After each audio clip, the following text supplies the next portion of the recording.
அனைவருக்கும் வணக்கம். I am Dr. Marianne, working as Senior Consultant in the Department of Obstetrics and Gynecology in KMMC. அகில உலக மகளிர் தினத்தை முன்னிட்டு இன்று உங்கள் முன் சில வார்த்தைகள் பேச வந்துள்ளேன். மங்கையராக பிறப்பதற்கே மாதவம் செய்திடல் வேண்டுமம்மா என்று சொல்லிவிட்டு போனார் பாரதிதாசன்.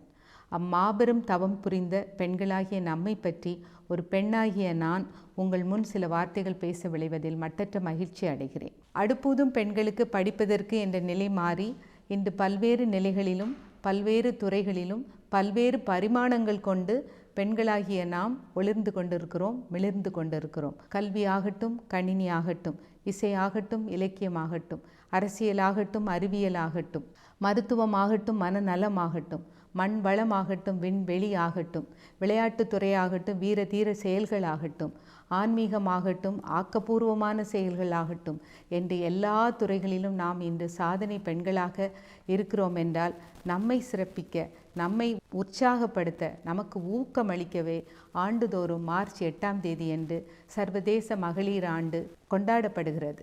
பாலின சமத்துவம் என்பது பெண்களையும் பெண் குழந்தைகளையும் அவர்களுக்கு எதிரான பாலின பிரச்சனைகளை மறுபரிசீலனை செய்வதற்கும் மறுவரையறை செய்வதற்கும் நமக்கு இந்த ஆண்டு பாலின சமத்துவம் கொடுக்கப்பட்டுள்ளது.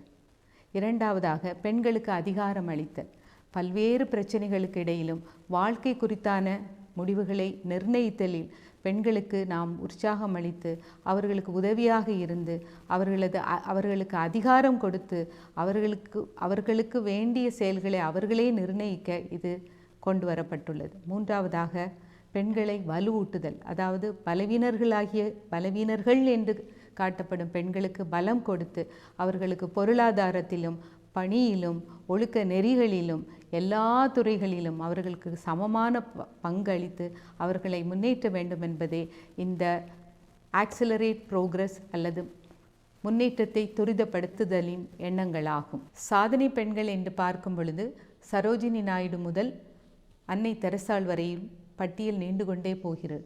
அதிலும் முக்கியமாக என்னை கவர்ந்த பெண்கள் 73 வயதில் கனரக வாகனங்களை இயக்கி கொண்டிருக்கும் ராதாமணி என்பவரும், வயநாடு நிலச்சரிவில் ஜிப்லைன் மூலம் 36 உயிர்களை காப்பாற்றி மருத்துவ சாதனை புரிந்த செவிலிய பெண் சபீனாவும் உண்மையிலே பாராட்டப்பட வேண்டியவர்கள். இப்படி சொல்லிக்கொண்டே போகலாம். ஆக, வீட்டை ஆண்ட பெண் இன்று நாட்டை ஆண்டு கொண்டிருக்கிறாள்.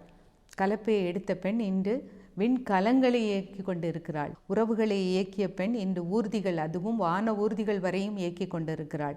ஆக, மண் முதல் விண் வரை இன்று பெண்களாகிய நாம் பாரதி கண்ட புதுமை பெண்ணாய் நேர்கொண்ட பார்வையும் நிமிர்ந்த நன்னடையும் கொண்டு யாதுமானவளாய் அக்னி சிறகுகளாய் எழும்பி கொண்டிருக்கிறோம்.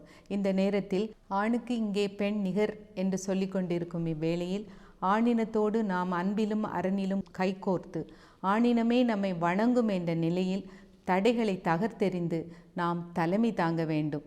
இன் சொல் இன் செயல் என்று மனித நேயம் கொண்டு மாற்றுவோம், மாறுவோம், மறுமலர்ச்சி கொணர்வோம்.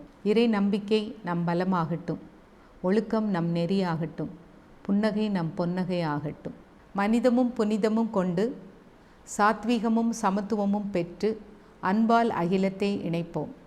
அனைவருக்கும் எங்கள் KMMCயின் சார்பாக மகளிர் தின நல்வாழ்த்துக்கள்.